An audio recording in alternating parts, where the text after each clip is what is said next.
এখানে আপনার ভাই আরেকজন আপনি, এই যে উনি হচ্ছেন সর্বশেষ জমিদার তেজেন্দ্র চন্দ্রধরের মেয়ে এবং রামধন ধরের নাতনি। আমরা দেখতে দেখতে বাড়ির ভেতরে প্রবেশ করেছি। আগে তো আমাদের পরিবারে প্রায় 300 জন লোক এক বেলায় খেত। 300 জন লোক না? 300 জন লোক। আচ্ছা আচ্ছা। এখন তো এতগুলি নাই, জমিদারি কর্মচারী ছিল সদস্য জন। আমরা এই যে ছবিধর তার ঘরটা একটু ঘুরে দেখলাম, তার ভাই আর তারা এখানে বসবাস করছে। ঘরের প্রায় প্রত্যেকটা জায়গা খুবই ভুতুরে অবস্থা। হ্যাঁ, আমি আমার খালি চোখে যতটুকু দেখতে পাচ্ছি এখানে অনেক ময়লা রয়েছে, আমার ভেতরে প্রবেশ করার মতো সাহস নেই। ঘুটঘুটে অন্ধকার, চতুর্দিকে কেমন যেন ভুতুরে পরিবেশ বিরাজ করছে। খুব চমৎকার, আমার শরীরটা কেমন যেন হিমশীতল হয়ে যাচ্ছে। ইতিহাস, ঐতিহ্য এবং এর যে একটা ভুতুরে পরিবেশ, এসব কিছুর স্পর্শে এসে আমার শরীরটা শিহরিত হচ্ছে। কেমন যেন প্রকম্পন অনুভব করছি আমার ভেতরে, খুব অসাধারণ ফিল হচ্ছে। আমি এটা কাউকে বলে বোঝাতে পারবো না, এত চমৎকার লাগছে আমার এই বাড়িতে প্রবেশ করে।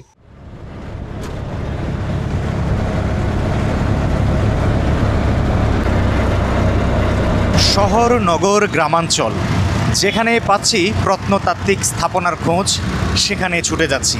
ঠিক তেমনই ঈদ শেষ হতে না হতে আজও আমি বেরিয়ে গিয়েছি একটি প্রত্নতাত্ত্বিক অভিযানে। যাচ্ছি রাউজান উপজেলার রামধন জমিদার বাড়িতে। এ বাড়ি খুব স্পেশাল আমার কাছে, কারণ শত বছর প্রায় হতে চলল জমিদার প্রথা, জমিদারি শাসন শেষ হয়েছে, কিন্তু আজও সেখানে দিব্যি জমিদারি শাসন চলছে। জমিদারের পরিবারের লোকজনও বসবাস করছেন। রামধন জমিদার বাড়িতে আজও জমিদারি শাসন চললেও সেই শাসনের পরিধি কেবল আজ তাদের বাড়ির সীমানাতেই সীমাবদ্ধ, এর বাইরে নয়। তো সেখানে কারা কারা বসবাস করছেন, জমিদার পরিবারের কারা কারা এখনও বেঁচে আছেন, তারা কিভাবে থাকছেন, তাদের বর্তমান সময়ে তাদের আর্থিক অবস্থা কেমন, সব কিছু আমরা ঘুরে দেখব এবং তাদের সাথেও কথা বলার চেষ্টা করব। চলুন যাওয়া যাক। রামধন জমিদার বাড়িতে যাওয়ার জন্য অনেক রাস্তাই ছিল, তবে আমি বেছে নিয়েছিলাম ভাটিয়ারিকে। ভাটিয়ারি থেকে গাড়িতে ওঠার পর আমরা এগিয়ে যাচ্ছিলাম পাহাড়ি অঞ্চলের আঁকাবাঁকা উঁচু নিচু সব রাস্তা ধরে। অ্যাডভেঞ্চার আর রোমাঞ্চকর অনুভূতিতে পুরো শরীরটাই জুড়িয়ে যাচ্ছিল। রাস্তার দুই ধারের সবুজ গাছপালা আমার মনমগজে বুলিয়ে দিচ্ছিল নির্মলতা ও সজীবতার স্নিগ্ধ পরশ। দেখতে দেখতে কখন যে হাটহাজারি বড় দিঘির পার চলে এলাম বুঝতেই পারিনি। সেখান থেকে রিজার্ভ সিএনজিতে চেপে রওনা দিলাম রাউজান উপজেলার উদ্দেশ্যে। সবকিছু ঠিকঠাকই চলছিল, বিপত্তি বাঁধল ঘড়িতে তাকানোর পর। ঘড়িতে তাকিয়ে দেখতে পেলাম বিকেল 5:11, অর্থাৎ সূর্যাস্ত হতে আর কিছুক্ষণ বাকি। অথচ আমি এখনও রাউজান উপজেলাতেই পৌঁছাতে পারিনি। কেমন যেন উদ্বেগ উৎকণ্ঠা আমায় ঘিরে ধরছিল, কপালে পড়তে শুরু করেছিল চিন্তার ভাঁজ। কিন্তু এত সব ঝক্কি ঝামেলার মাঝেও ইতিবাচক বিষয় হলো রাস্তায় ছিল না কোনো জ্যামজট, যার ফলে সিএনজিওয়ালা মামা দুরন্ত গতিতে এগিয়ে চলেছিল আমাদের গন্তব্যের দিকে।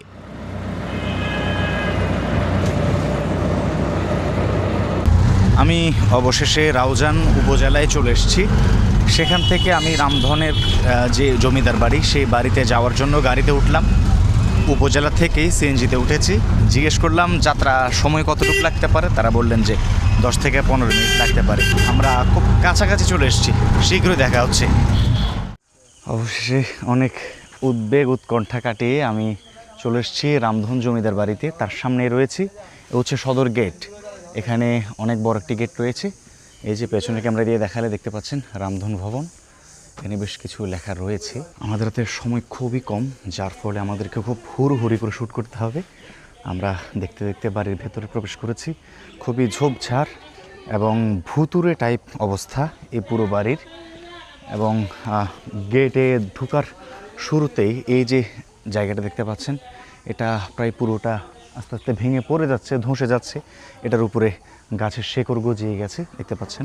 খুবই বেহাল দশা এই চমৎকার রামধন জমিদার বাড়ির। এই রামধন জমিদার বাড়ি খুবই অত্যাধুনিক ছিল সে সময়ে এই রামধন জমিদার বাড়িতে নাচঘর, রান্নাঘর, তারপর হাসপাতাল, মন্দির, পুকুর সব কিছুই ছিল এবং এখনও আছে।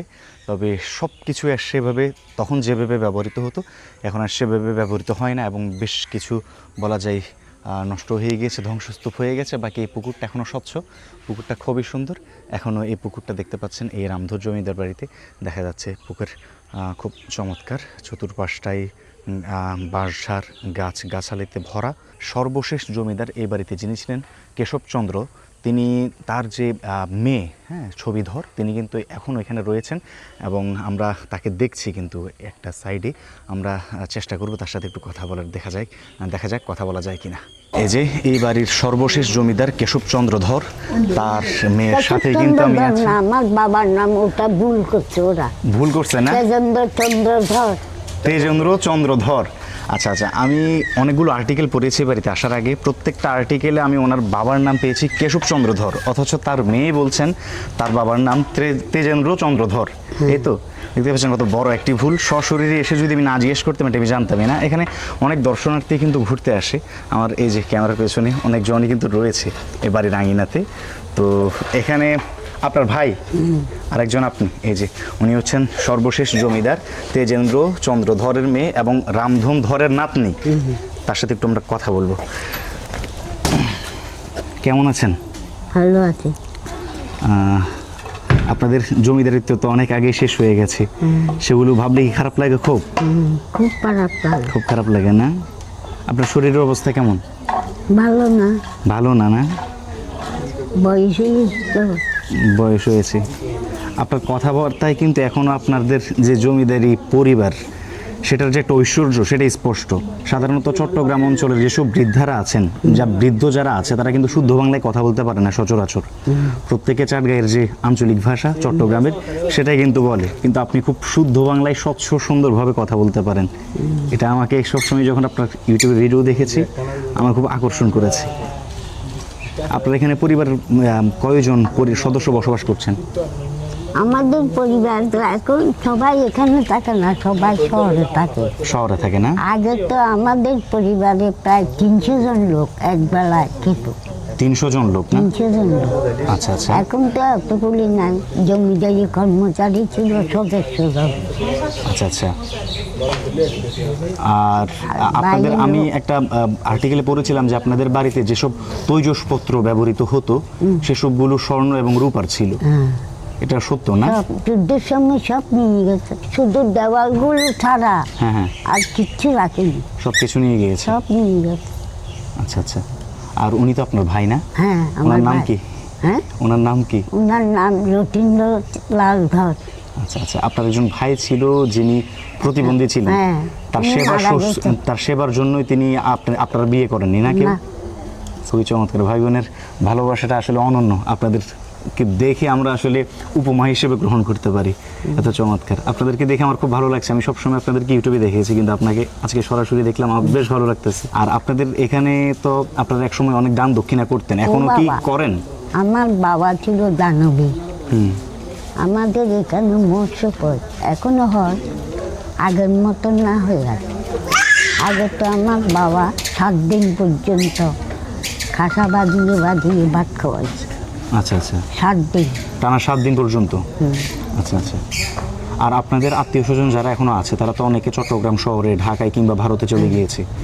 তারা পুজোর সময়, পূজার সময় আসে, মহোৎসবের সময় আসে, কোনো অকেশনে আসে, সবাই আসে। এখানে ইউনিয়ন বোর্ড, ওই পুলিশ পাড়ি, এই রাজানি স্কুল, সব আমার বাবা।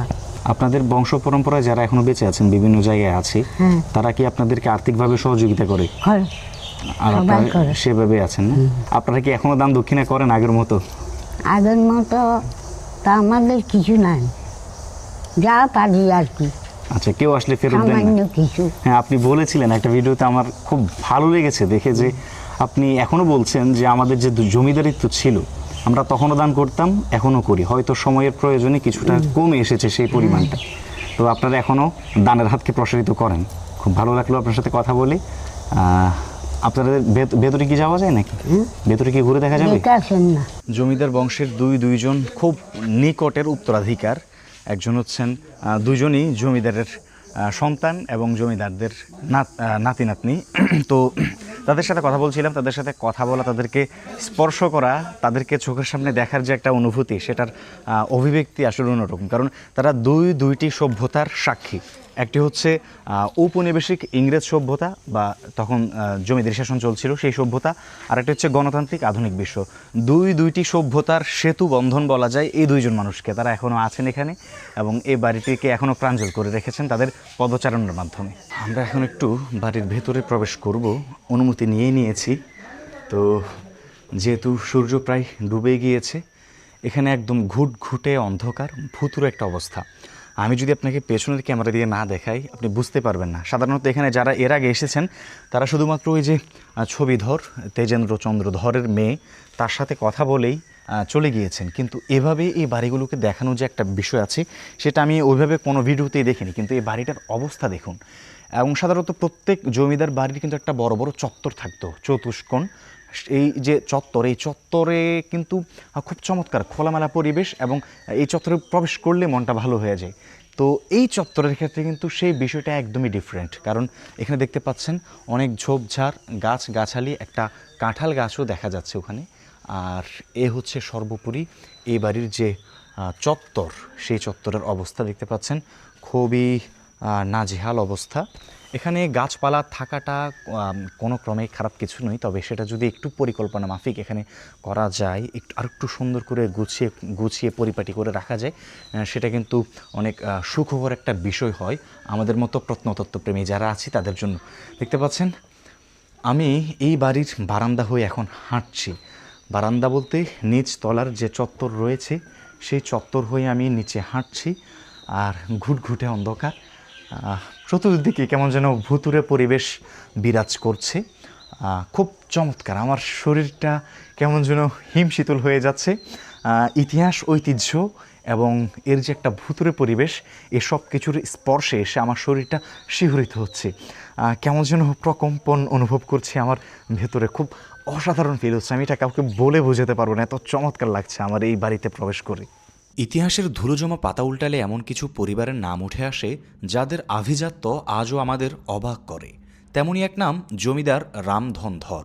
ঠিক কবে থেকে এই জমিদার বংশের পথ চলা শুরু হয়েছিল তার সঠিক কোনো দলিলাদি হয়তো আজ আর অবশিষ্ট নেই, কিন্তু তাদের প্রভাব ছিল এই পুরো জনপদ জুড়েই। রামধন ধর যখন এই জমিদারির গোড়াপত্তন করেন তখন তার পাশে ছায়ার মতো ছিলেন তার ভাই রামগতিধর। দুই ভাই মিলে পরম মমতায় আগলে রেখেছিলেন তাদের এই বিশাল সাম্রাজ্য। লোকমুখে আজও শোনা যায় সেই আমলে এই বাড়ির ঐশ্বর্য ছিল দেখার মতো। আসবাবপত্র থেকে শুরু করে দৈনন্দিন ব্যবহার্য জিনিসপত্র পর্যন্ত নাকি সোনা আর রূপার তৈরি ছিল। রামধন ধরের পর এই ঐতিহ্যের উত্তরাধিকার বর্তায় তার পুত্র তেজেন্দ্র চন্দ্র ধরের উপর। মজার ব্যাপার হলো 1957 সালে যখন আইন করে জমিদারি প্রথা বিলুপ্ত করা হয় তার মাত্র 2 বছর আগে, অর্থাৎ 1955 সালের 6 জুন তেজেন্দ্র চন্দ্র ধর মারা যান। অর্থাৎ আমৃত্যু তিনি এই এলাকার জমিদারি দাপটের সাথেই পরিচালনা করে গেছেন। তার প্রয়াণের মধ্য দিয়েই এই বংশের প্রত্যক্ষ শাসন আমলের সমাপ্তি ঘটে। তবে জমিদারি প্রথা বিলুপ্ত হলেও নারীর টান কিন্তু শেষ হয়ে যায়নি। আজও এই বংশের প্রদীপ জ্বালিয়ে রেখেছেন তেজেন্দ্র চন্দ্রধরের মেয়ে ছবিধর। বর্তমানে তিনি তার পরিবার নিয়ে এই ঐতিহাসিক ভিটেতেই বসবাস করছেন। যদিও এই বংশের অন্যান্য উত্তরসূরিরা এখন ঢাকা, চট্টগ্রাম কিংবা সুদূর ভারতে ছড়িয়ে ছিটিয়ে আছেন, কিন্তু শেকড়ের টান তাদের বারবার ফিরিয়ে আনে। এখনও বিশেষ কোনো উৎসব বা পারিবারিক অনুষ্ঠান হলে সবাই মিলে এই পুরনো বাড়িতেই মিলিত হন।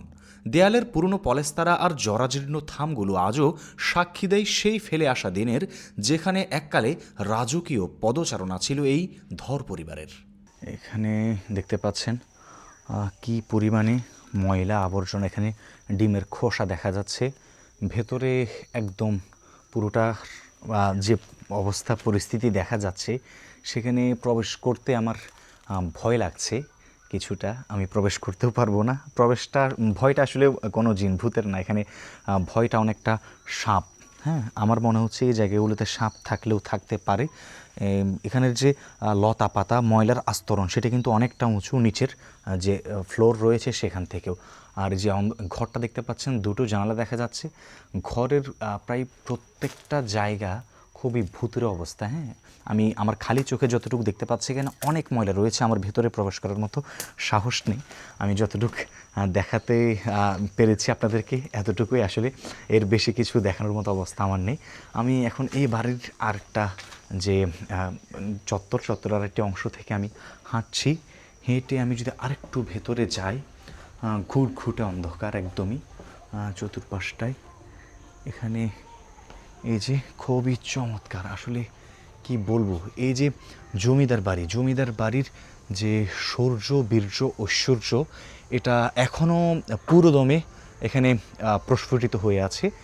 খুব চমৎকার। এখানে কিছু জায়গায় টিন অ্যাড করা হয়েছে, এটা হয়তো যে বর্ষাতে পানি পড়ে, পানির কবল থেকে বাঁচার জন্য। বাকি এখনও এই যে বাড়ির ঐশ্বর্য, এই যে বাড়ির নান্দনিকতা স্থাপত্যের, সেটা আসলে দেখার মতো, এত অসাধারণ। কিন্তু এত সুন্দর, এত চমৎকার, এত অসাধারণ একটি বাড়ি। এই যে দেখতে পাচ্ছেন দেয়ালগুলো থেকে পলেস্তারা খসে পড়েছে, শ্যাওলা জমে গিয়েছে, ইটগুলো দাঁত বের করে তাকিয়ে আছে।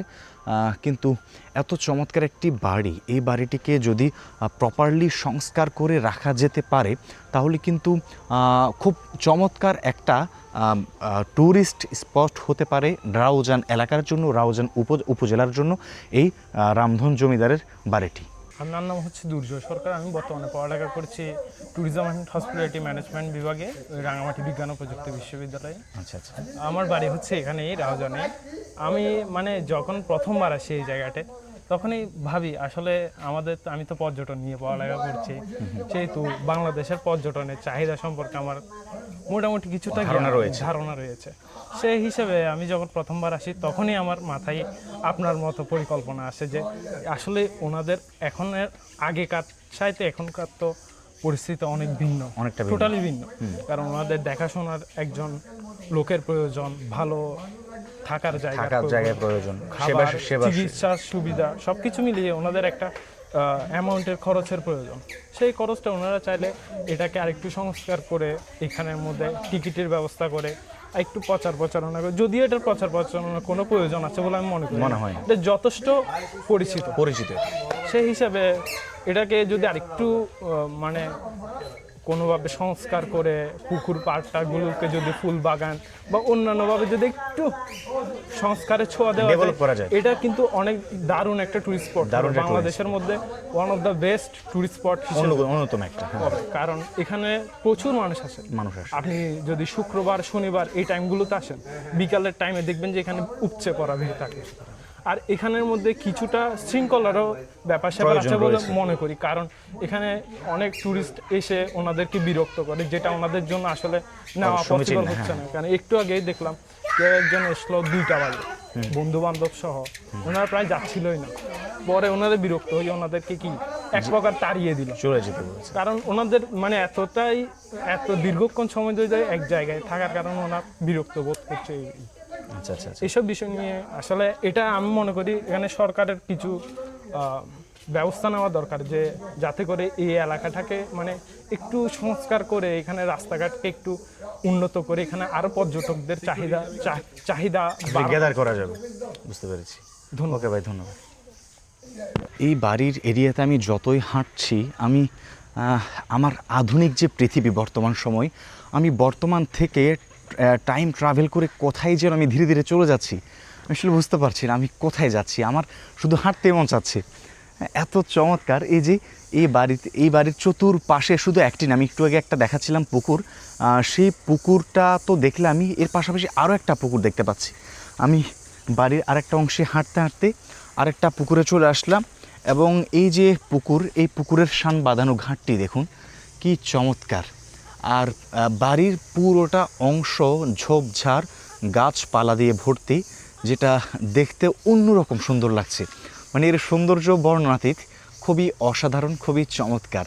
আর এই যে আমি যে ঘাটলায় দাঁড়িয়ে আছি, শান বাঁধানো ঘাট, এই ঘাটটিও কিন্তু সেই সময়ে নির্মিত এবং অনেক বড় বৈঠকখানা রয়েছে। দেখতে পাচ্ছেন কত লম্বা একটি বৈঠকখানা। আর আমরা ছবিধরের সাথে কথা বলছিলাম, ছবিধর বলছিলেন একসময় এই বাড়িতে চাকর বাকর সহ এই বাড়ির যে পরিবার সদস্য ছিল প্রায় প্রতিদিন 300 মানুষের খাবার এখানে রান্না করা হতো। মানে 300 মানুষ এই বাড়ি কেন্দ্রিক তাদের জীবন জীবিকা চালিয়ে নিয়ে যেত। কিন্তু এই বাড়ির যে একটা সুন্দর পরিকল্পনা মাফিক সংস্কার সেটা না করার ফলে এই বাড়িটা অনেকটা ক্ষতিগ্রস্ত হয়েছে এবং বাড়ির চতুর্পাশটায় ঝোপঝাড় গাছপালা দিয়ে ভর্তি।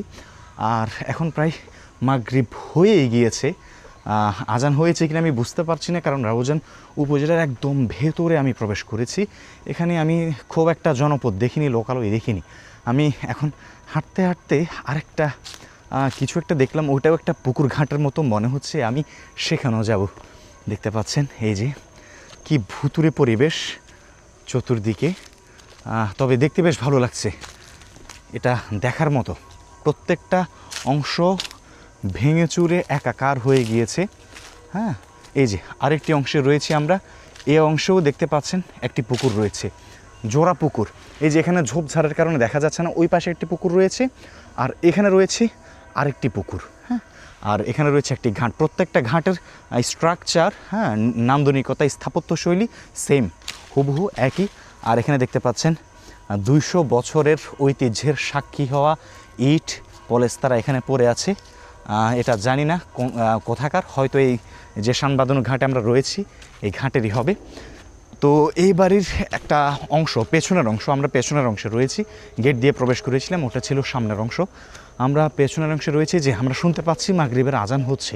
একদম ঘুটঘুটে অন্ধকার আর চতুর্পাশটা ঝোপঝাড়ে ভর্তি। আর বাড়ির ভেতরের যে চত্বর এবং বাড়ির ভেতরের বেশ কিছু কক্ষও অনেক বেশি ময়লা আবর্জনা হয়ে আছে, যার ফলে এই বাড়ির যে নান্দনিকতা সেটা দর্শকরা, এখানে যারা আসবে দর্শনার্থী, তারা ওইভাবে উপভোগ করতে পারবে না। বাকি আমি আবার হাঁটতে হাঁটতে চলে আসলাম এই বাড়ির একদম চত্বরে। দেখতে পাচ্ছেন আমাকে হয়তো দেখাও যাচ্ছে না, এতটা অন্ধকার। এই যে আমি বাড়ির যে বারান্দা, সেই বারান্দা থেকে বেরিয়ে একটু চত্বরের যে অংশটা খোলা, সরাসরি আকাশের সাথে সংযুক্ত, সেখানে এসে দাঁড়িয়েছি, আমাকে দেখা যাচ্ছে। এতক্ষণ পর্যন্ত আমাদেরকে দেখাই যাচ্ছিল না। আর বাড়ির ভেতরে এই যে ঝোপঝাড়গুলো, এটা কিন্তু চত্বরের অবস্থা, চত্বরটা কিন্তু এরকম অবস্থায় রয়েছে। দেখতে বেশ খানিকটা সুন্দর লাগলেও আফসোস হচ্ছে যে এত চমৎকার একটি বাড়ি, এটাকে যদি সংস্কার করে সুন্দরভাবে রাখা যেত তাহলে কিন্তু দারুণ হতো, চমৎকার হতো। আমরা আরেকটি ঘরে রয়েছি, মোবাইলের ফ্ল্যাশ জ্বালিয়ে প্রবেশ করেছি।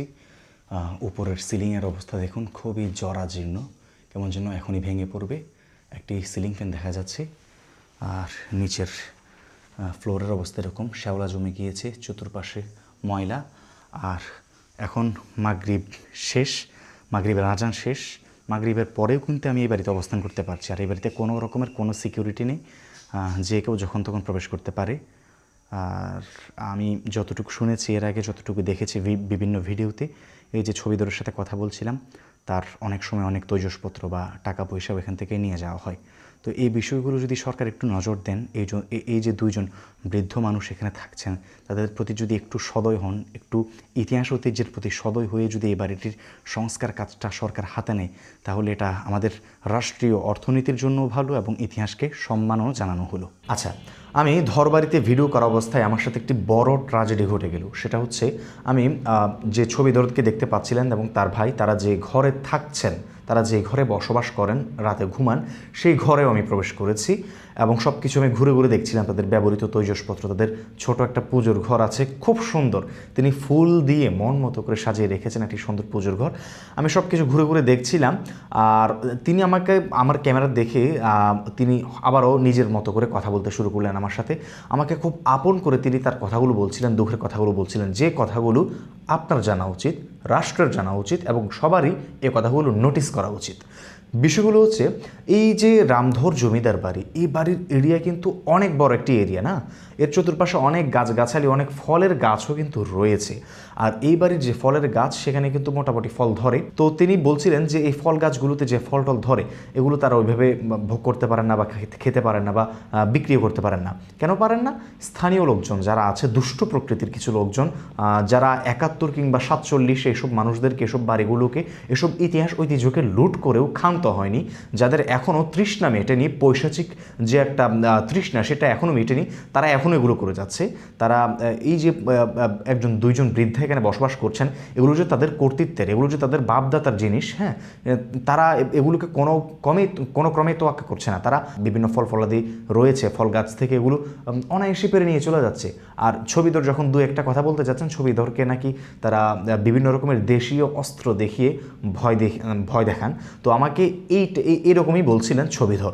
আমি মন্ত্রমুগ্ধ হয়ে শুনছিলাম, যার ফলে আমি এতক্ষণ তার দিকে ক্যামেরা তাক করে ধরে আছি, অথচ যখন তার কথা বলা শেষ হলো আমি উঠে চলে যাব, সেই সময়টাতে আমি দেখলাম আমি আসলে এতক্ষণ ক্যামেরাই চালু করিনি। মানে আমি এতটাই ব্যথিত হচ্ছিলাম তার কথাগুলো শুনে, এবং তার যে সুন্দর বাচনভঙ্গি, আমি এগুলো দেখে এত বেশি মুগ্ধ হচ্ছিলাম, দুটোর সংমিশ্রণ আমি ভুলে গিয়েছিলাম যে আমি ক্যামেরাটা অন করিনি। তো এ হচ্ছে একটা বড় ট্র্যাজেডি। এত সুন্দর এবং এত গুরুত্বপূর্ণ কথাগুলো আমি ক্যাপচার করতে পারিনি, আপনাদেরকে শোনাতে পারিনি। তাই আমার মনে হলো যে অন্তত এভাবে শ্যুট করে আপনাদেরকে বলে দেওয়া দরকার যে আসলে বিষয়গুলো কীরকম ওই বাড়ির।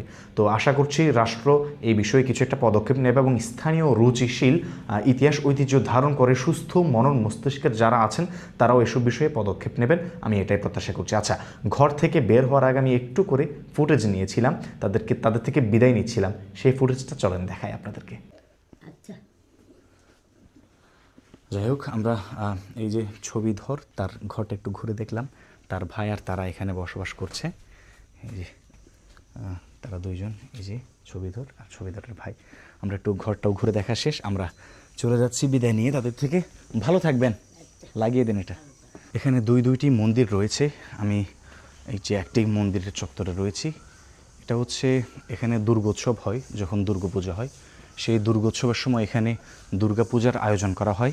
এখানে এই বাড়ির, এই জমিদার বাড়ির যত আত্মীয় স্বজন আছে তারা সকলেই এখানে দুর্গোৎসব কিংবা আরও যত অনুষ্ঠান হয় হিন্দু সম্প্রদায়ের সব উৎসবে তারা এখানে বিভিন্ন দেশ থেকে, ভারতে, চট্টগ্রাম শহরে, ঢাকায় অনেকে অনেক জায়গায় থাকছেন, তারা এই উৎসবকে কেন্দ্র করে এখানে এসে থাকেন। তো আমি যে চত্বরে দাঁড়িয়ে আছি, এখানে দুর্গা ঠাকুরের যে মূর্তি সেটা প্রতিস্থাপন করা হয় এবং এখানে দুর্গোৎসব হয়।